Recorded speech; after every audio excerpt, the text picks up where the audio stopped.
Hi everyone, so I'm going to be going through today the core pure paper from AS Maths in 2018. I'm going to do this video in two parts, so I'll do probably questions 1 to 5 and then the rest in the second video. So this is the only core pure paper that there is, the other paper is the options paper. Okay, let's get started. So question 1, we've been told we've got a matrix here and it asks us to find the inverse of this matrix, giving each element in its exact form. Well, this is really just a test of can you use your calculator. So I'm going to go to my graphics calculator and I'm just going to get the matrix typed in and I'm just going to do this with just a little to the power of -1 on it and see what that gives me. So let me just erase that and I'm just going to type that into my calculator. Right, I've got my graphics calculator, which I think is obviously much easier to use. So I'm going to go math, matrix vectors, 3 by 3, 2, 1, minus 3, 4, minus 2, 1, 3, 5, minus 2, and I'll do that to the power of -1. And they all look like they've got something out of 69 there. So I'm actually just going to take the 1 out of 69 outside the front, and then I'm just going to write the other parts of the matrix. So we should have 1, 13, and 5, minus 11, minus 5, and 14, and minus 26, 7, and 8. If you wanted to, you could have written it in the 69 like inside, so you could have had 1 over 69, 13 over 69, 5 over 69, etc. If you wanted to do it, both of those would have been accepted. Then it just wants us to solve the simultaneous equations that we've got here. Well, if you look at this matrix that we've got 2, 1, minus 3, 2, 1, minus 3, 4, minus 2, 1, 3, 5, minus 2. So all we need to do is apply the inverse matrix on both sides of this to get what x, y, z would be. So this means that our x, y, z is going to be equal to this inverse matrix that we've just done, which is 1 over 69, 1, 13, 5, minus 11, minus 5, 14, minus 26, 7, 8, all multiplied by -4, 9, 5. So luckily I've already got that stored in my calculator, so I can just say my matrix answer, I can never remember where that is, matrix answer multiplied by a 3 by 1, which is just -4, 9, 5, and we come up with 2, 1, and 3. So solve these simultaneous equations. I suppose we should actually then say at the end x equals 2, y equals 1, and z equals 3. You could actually then take these numbers if you wanted to, if you had time, substitute them into each of these equations, and you'd get -4, 9, and 5. Part C is asking us to interpret this geometrically. Well, it's a really easy one because we have actually got a determinant. It's not equal to 0 here. So we can just say this is the point. Interpret the answer geometrically. This is where 3 planes meet at a single point. So it's the coordinate of where these 3 planes meet each other. Nice and easy. Let's check the mark scheme. Start at the beginning. Okay, so we got this correct matrix. You get 2 marks just for it being correct. Then applying the inverse matrix to -4, 9, 5. And you don't actually, we could have just written it like this and we would have got the answer. And it's the point where the 3 planes meet. So yeah, we've got those 2 bits, single point and planes. Okay, let's have a look at question 2. Also quite a nice easy one here. We've got a cubic equation with these 3 roots, and without solving the equation we need to find the cubic equation whose roots have been doubled and had 1 added to them, giving our answer in the form w cubed plus pw squared plus qw plus r equals 0, where p, q and r are integers to be found. So it looks like the roots previously are alpha, beta and gamma, so it looks like the way we're transforming this is that w is equal to 2z plus 1. So what we need to do is make z the subject, so it's going to be w minus 1 over 2 equals z. You'll notice how I put my line through the z's as well, so they don't look like my 2's.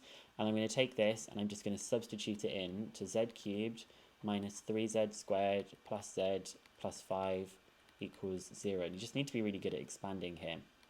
So I've got w minus 1 over 2 cubed minus 3 w minus 1 over 2 squared plus w minus 1 over 2 plus 5 equals 0. Now I'm just going to not do the cubing bit to begin with. I'm just going to cube the denominator. So I've got w minus 1 cubed over 8 minus 3 w minus 1 squared. Well, this is going to be 2 squared on the bottom, which is going to be over 4. And then this one is just going to be a w minus 1 over 2 plus 5 equals 0. Now, I want this to have just be 1 w cubed, so I need to get rid of this 8 here. So I'm going to multiply everything by 8. So it's w minus 1 cubed minus, well, I just need to do 3 over 4 multiplied by 8, which is 6. So that's minusing 6 w minus 1 squared plus, well, I've got 1 over 2 here and I'm multiplying it by 8. So it is going to be 4 w minus 1 plus, make sure you multiply this by 8 as well, 40 equals 0. Now, just doing this, we can do this without even really having to think. We've got w cubed, there's me saying without having to think. And then this next bit, if we think of the expansion, we will have 3 multiplied by w squared multiplied by minus 1 plus 3 multiplied by w multiplied by minus 1 squared, and then minus 1, because we know that's minus 1 cubed, minus 6 lots of this. So I'm just going to take that a bit slower. Minus 6 w squared minus 2w plus 1 plus 4w minus 4 plus 40 equals 0. So that is w cubed minus 3w squared. This is going to be plus 3w minus 1. And then the next bit, making sure to multiply the negatives correctly. Minus 6w squared plus 12w. Just made a mistake for this bit. And then that's going to be minus 6 plus 4w minus 4 plus 40 equals 0. Okay, I like to cross these off after I've dealt with them. So I've clearly got the w cubed, and that's the only w cubed that I've got there. So I'm just going to do an underline of it. Now I'm going to have a look at my w squared. So it's minus 3w squared minus 6w squared. That's minus 9w squared. And I'm just going to draw a line under them just to show that I've actually dealt with these. I'm also going to get rid of this. Always click remind me tomorrow. Okay, then I have got 3w plus 12w, that's 15w, plus 4w, that's 19w. And then let's make sure that we've dealt with those. 3w, 12w, 4w, and then we've just got the integers left. So I'm just going to chuck that in my calculator. Minus 1, minus 6, minus 4, plus 40, and that's a 29, a positive 29. So I get plus 29 equals 0. So if we wanted to, we could clearly say that P is equal to minus 9, Q is equal to 19, and R is equal to 29.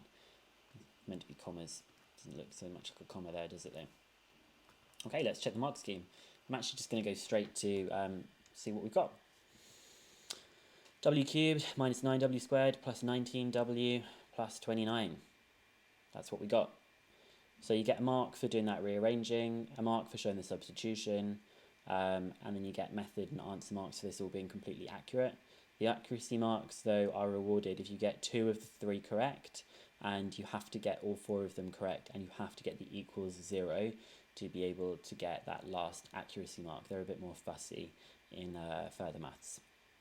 Okay, question 3. We're going to be doing an Argand diagram type of question. I love these kind of questions. So we have got some complex number, and we know that this one is going to be something to do with, if you remember, it's going to be a circle. This one, we've got an argument, and we've got 2 of these kind of things here. So the argument bit is going to refer to some half lines. You'll notice that these are greater than or equal to symbols. So these are going to be straight lines. They're not going to be dotted lines, okay? It's not going to be this type. It is going to be straight lines because they've both got the or equal to. And again, this one won't be a dotted line because of this shape. So let's just start off by looking, but z minus 1 minus I is less than or equal to 3. So the circle part of it, remember how you just rearrange this? You're going to do z minus, and it would be 1 plus I. So this is going to be a circle. The center of that circle, as you can tell from here, is just going to be 1, 1. And the radius is going to be 3. And we're going to be shading inside because it's less than that. And then this one, our argument of z minus 2 between 3 pi over 4 and pi over 4. Well, I don't normally recommend you do this, but pi over 4, you're thinking of it as about 45 degrees, and 3/4, you're thinking of it as like 90, what's that, 135 degrees, and the center where the line is going to be drawn is the coordinate 2, 0. So let's put this onto a diagram. We need to have 1, 1 and 2, 0, so let's see if we can draw this down here. Okay, it's a test for me using my tablet. Okay, so the circle center is 1, 1. I'm going to say this is my 1, 1. And it says that the radius is 3. So it's going to go roughly up to here and roughly down to here. Let's just do some bits to help me with my drawing. Okay, it's going all right so far.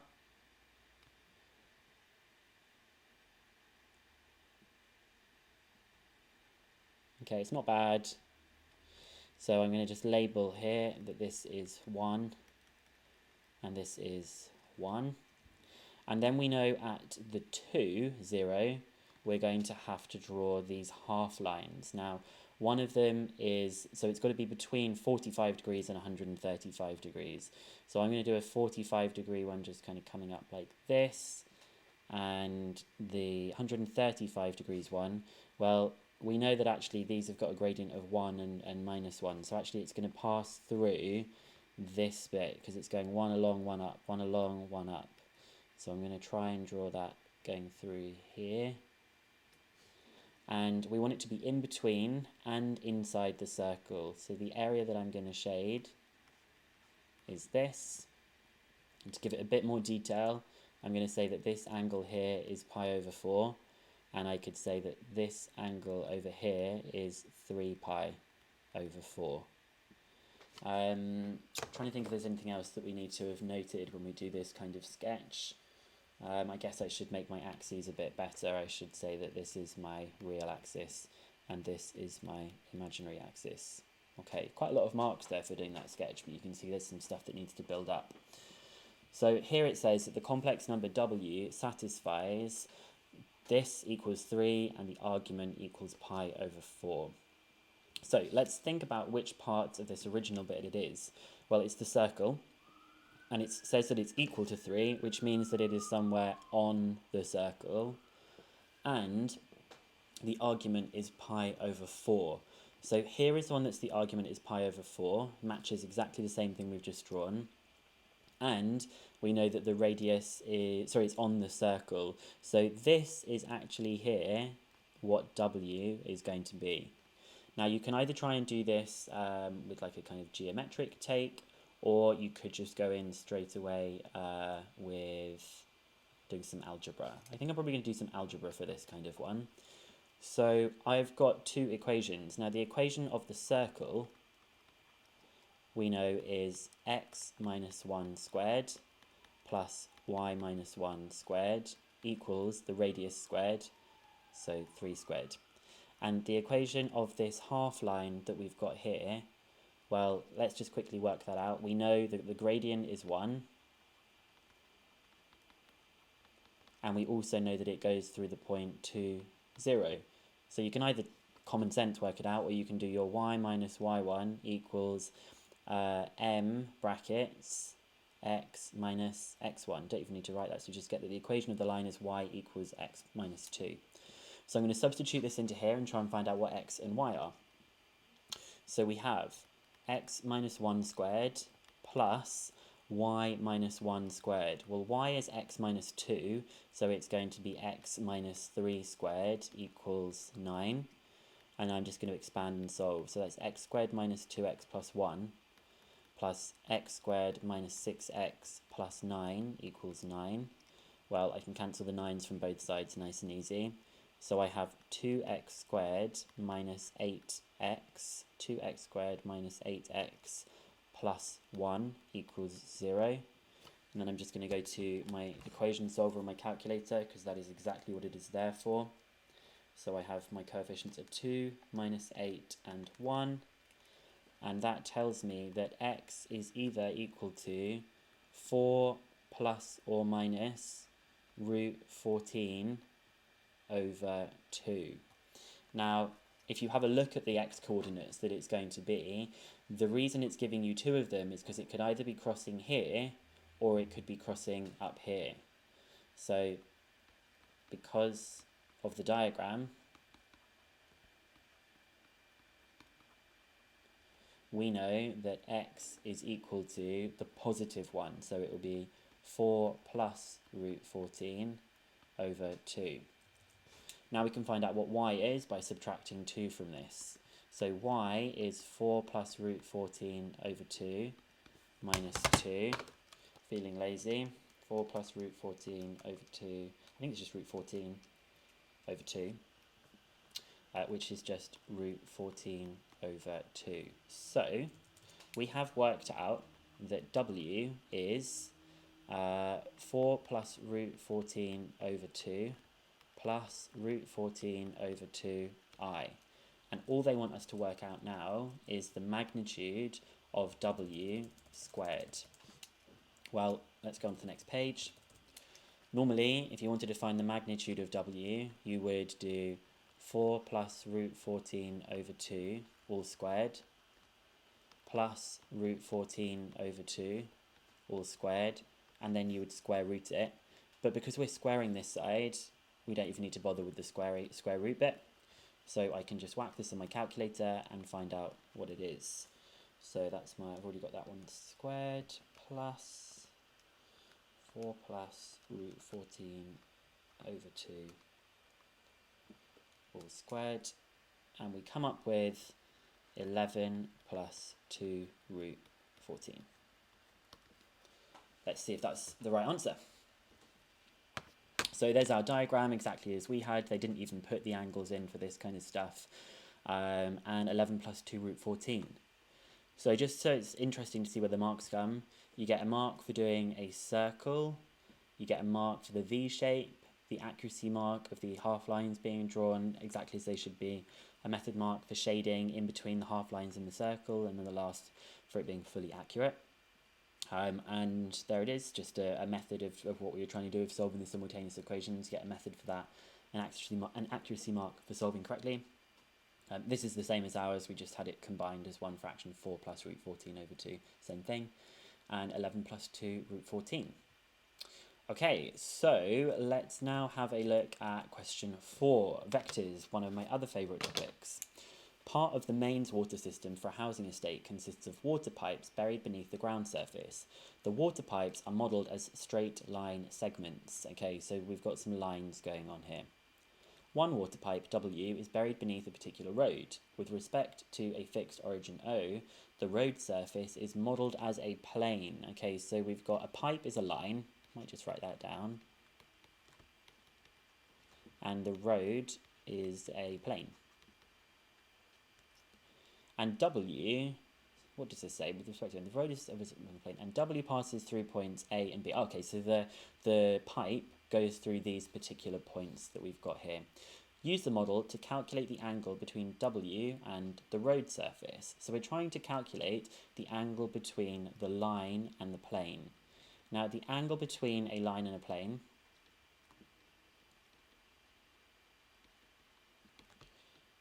you should know that the angle between a line and a plane is sine theta is equal to the direction of the line dotted with the normal of the plane divided by the direction of the line's magnitude and the normal of the line's magnitude, all as a modulus. So all we need to do is to find the direction of the line. Well, the direction of the line is going through these 2 points, so we can just subtract them. So I'm going to do B, which is 1, 2, minus 3. And I've got A, which is minus 1, minus 1, minus 3. So the direction of the line is going to be 1 minus minus 1, which is 2, 2 minus minus 1, which is 3, and minus 3 minus minus 3, which is 0. So that is the D part that we have here. Now the plane is 3x minus 5y minus 18z equals 7. So clearly our normal vector is just 3 minus 5 minus 18. All we need to do now is put everything into the formula. So sine theta, really should have said this is for part A, Sine theta is equal to the dot product of these two vectors. So that's 2, 3, 0, dotted with 3 minus 5 minus 18, all divided by the magnitude of this, which is going to be the square root of 4 plus 9, which is 13, and then the magnitude of this one, which is 3 squared plus 5 squared plus 18 squared, which is 3, 5, 8. So let's keep going. The dot product of this is 2 times 3, which is 6, 3 times minus 5, which is minus 15, and 0. So that's just 6 minus 15. So we've got minus 9 all over root 13, root 3, 5, 8. But we can ignore the modulus sign now and just change it to a 9. So it's 9 over root 13, 3, 5, 8. So theta is the inverse sine of this. So let's just quickly work this out. Did it want it in degrees? I think it wanted it in degrees. Use the model to calculate the acute angle. Yeah, we'll do it in degrees. That makes more sense because it's kind of like real life stuff. So I'll do the inverse sine of that. And the angle I have got is 7.58 degrees. Does it want it to any particular thing? I'm just going to give it to 3 significant figures. So I'm going to give it a 7.58 degrees to 3 significant figures. Okay, so it then says a point C lies on the road. A section of water pipe needs to be connected to W from C. Using the model, find the nearest centimetre the shortest length of pipe needed to connect C to W. So for part C of the question, part B of the question, C is a point, and remember that W is a line, and we want the shortest distance. So we're trying to find the shortest distance between a point and a line. Well, first of all, let's find the equation of the line W. Now we know that it is going to be a point which is on the line. I'm going to do the positive one just because I think it might be easier. 1, 2, minus 3. Plus some multiple of the direction of the line. And the direction of the line is 2, 3, 0. And I'm just going to combine that together because it may be useful in a second. So that's 1 plus 2 lambda, 2 plus 3 lambda, and minus 3. Now, that's the pipe, and we've got a particular point, and we want to find out the shortest distance between the point C and the line W. Any point along this line, whether it was here, here, here, here, or here, will all have the coordinate 1 plus 2 lambda, 2 plus 3 lambda, and minus 3. Just going to remind myself what C's coordinate is. C is minus 1, minus 2, 0. Minus 1, minus 2, 0. And we want the vector between C and the line to be perpendicular to the direction of the line, and the direction of this line is 2, 3, 0. So I now need to find a vector between here and here. If I just call a general point, I don't know, let's call it x. If I want to find the vector cx, I will just do the general point x and I will minus c, which is minus 1, minus 2, 0. So that is minus 1 plus 1, so that's 2 plus 2 lambda. And then I'm going to add on 2 to this, so that's 4 plus 3 lambda. And then I've just got minus 3. So I know that Cx is perpendicular to the direction, which means that when you take their dot product, it is 0.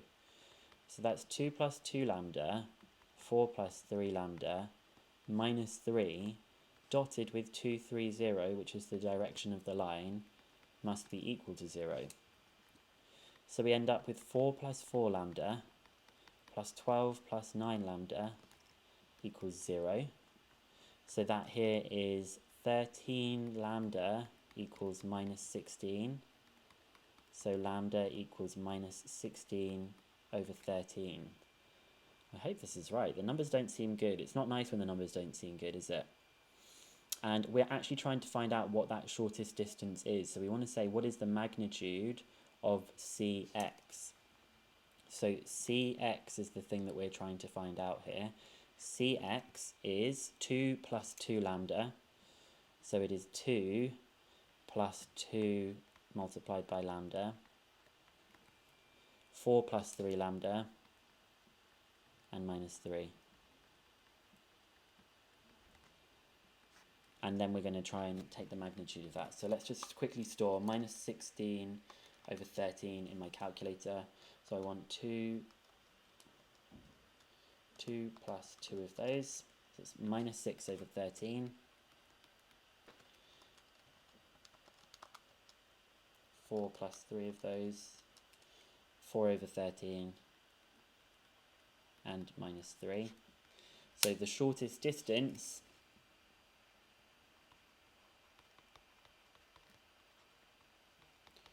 is equal to the magnitude of Cx, which is the square root of 6 over 13 squared plus 4 over 13 squared plus 3 squared. And it wants that to find it to the nearest centimetre. Remember, this whole question I think is in meters, so that's 4 over 13 squared plus 6 over 13 squared plus 3 squared, square rooted, and we get that the shortest distance is 3.05 meters, and that's to the nearest centimetre. Just rounded it to 2 decimal places. Okay, I hope this is right. Let's see. It sounds like a reasonable answer for a pipe going underground. Let's just quickly jump and see if we've got it right. Yes, okay, good, we did. Now, it's kind of hard to mark these questions because there's many different ways of doing it. But generally, you can see for the beginning part that you come up with the angle, the sine method that we had here. They did 90 minus. I actually prefer this method that we do here. We've got 7.58 degrees. This method, let's see what's going on here. They've got the equation of the pipe. Then they've worked out what it is between C and the pipe, which is this that we had. They've used T instead of lambda, dotted it with the direction and made it equal 0, which tells you that lambda is minus 16 over 13. Oh, actually, this is the version that we used. Sorry, this is if you used a different starting point. Lambda is minus 16 over 13. Substituted it all in, and you come up with the distance being this, but you need to put it back into context of the question, which is 3.05 meters. Accept any of these different ones, okay? I think we will quickly try and squeeze in question 5. Yes, let's quickly try and squeeze in question 5 for this half of the video. Okay, so we've got a matrix kind of question. Looks like the topic that we're doing here is linear transformations. And it wants us first of all to describe the single geometrical transformation represented by this matrix that we've got here. So there's a couple of different ways of doing this. You know that it normally is cos theta minus sine theta, and cos theta.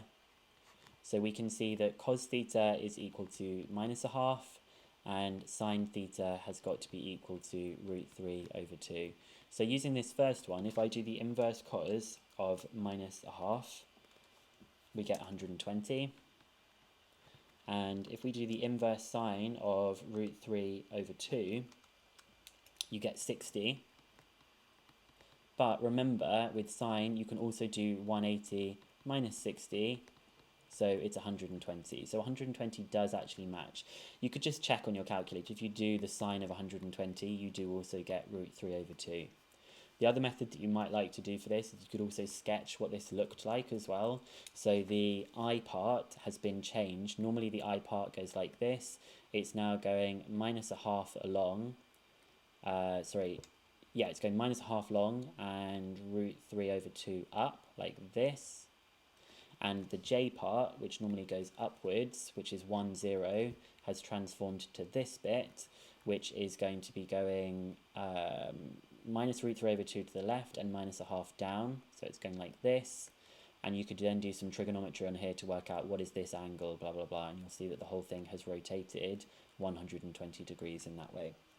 So we've worked out that it's 120 degrees, but it actually doesn't give us the 3 marks. It only gives us one of these 3 marks that we have here.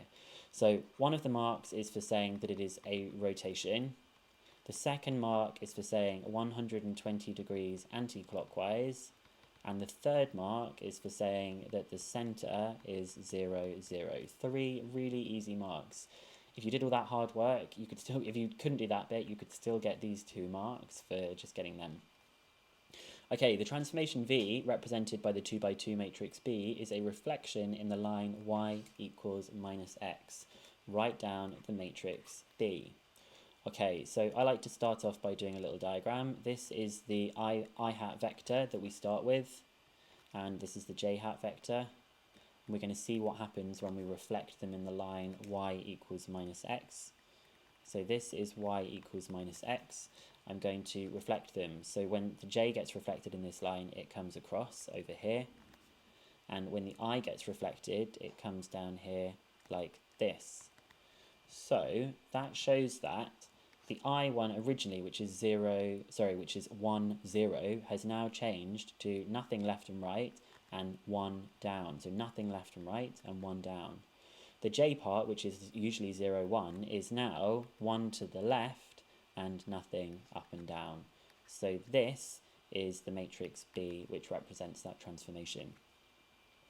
It then says, given that U followed by V is the transformation T, which is represented by the matrix C, find the matrix C.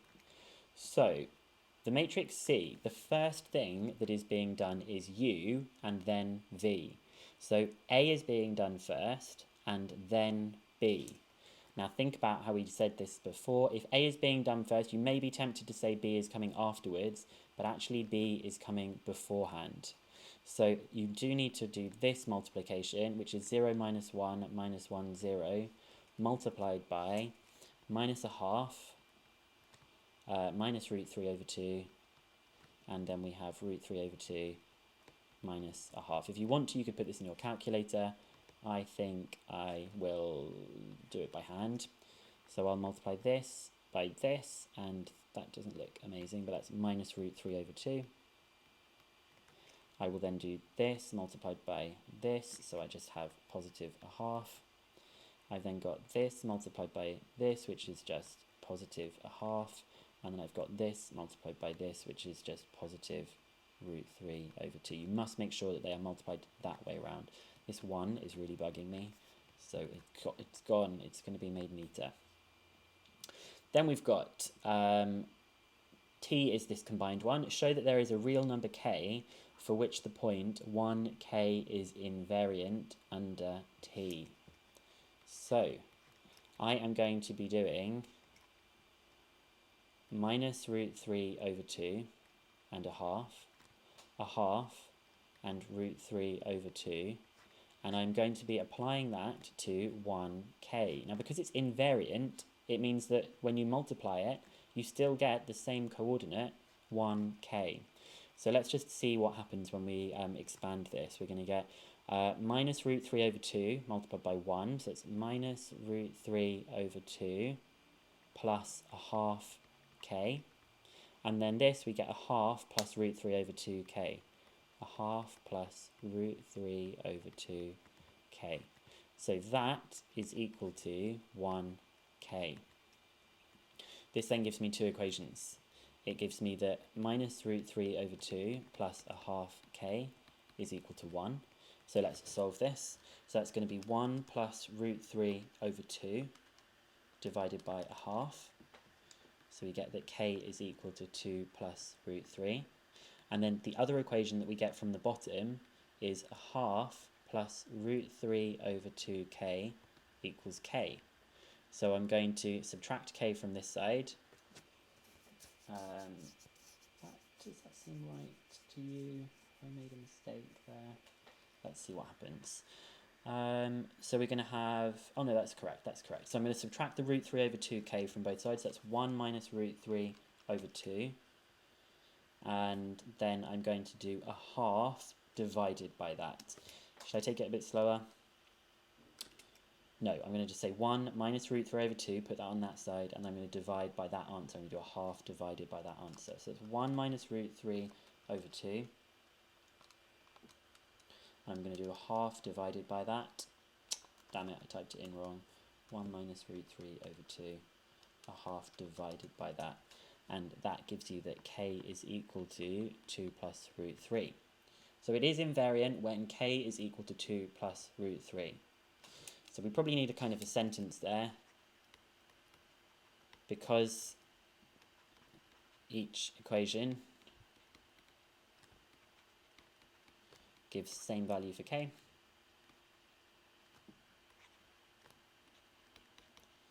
This shows that 2 plus root 3 is invariant, and k is equal to 2 plus root 3. I'm going to stop there. Let's just have a look at the mark scheme. So you get 3 marks: rotation, 120 degrees anti-clockwise, centre of the origin. We got this one correct, and you had to do it in that order, so we came up with this here. The only one that was negative was this top left one. And then you'll see about the expansion of saying that this point is invariant, and then when you solve this, you come up with 2 plus root 3 for both of them. We didn't necessarily need to have that explanation. The other way that you could do this is you can find out what the invariant points are, and you can solve for x and y, but it just takes a bit longer. You've already got this useful piece of information that 1 is invariant, so why do it with x and y when you can do it with 1 and k and show that it is invariant? You do have to do it with both equations though, because it does need to be true for both of them. Okay, I'm going to pause there and do the video in 2 parts.